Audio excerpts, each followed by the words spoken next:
I started with an ordinary log, but somehow ended up with a happy ear of corn. I honestly didn't know where this carving was going when I made the first cut.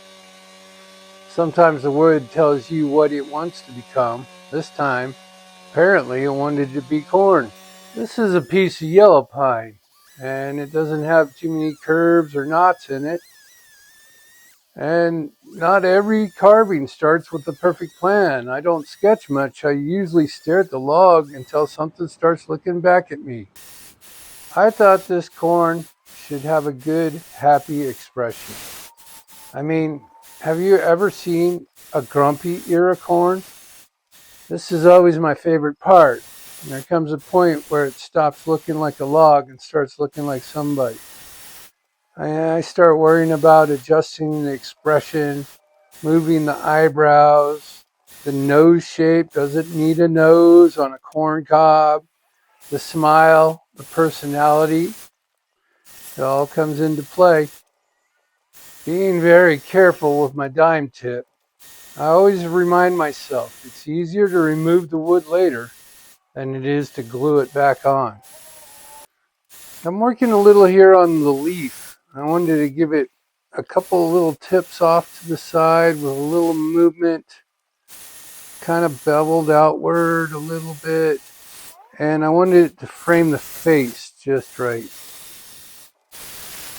So I came up with a good way to make the lines for the kernels. I had to do the cuts horizontal and vertical.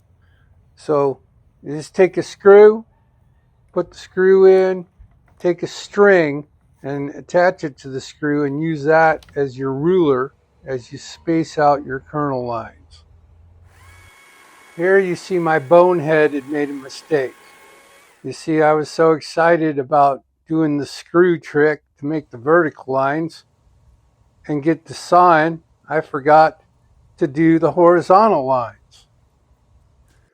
At this point, it still looked more like a log than an ear of corn. Once I started laying out the rows of kernels, the whole carving finally began to make sense.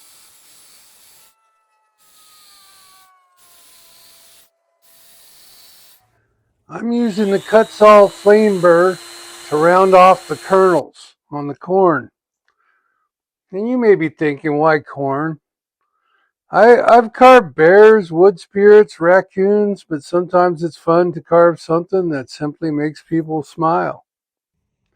Here I'm using an abrasive disc on my angle grinder. And I know sanding isn't everybody's favorite part, but it's amazing how much life shows up in the grain once everything is cleaned up. And sanding is the reason people want to touch it. You know why you don't tell secrets in a field? Because the corn has ears.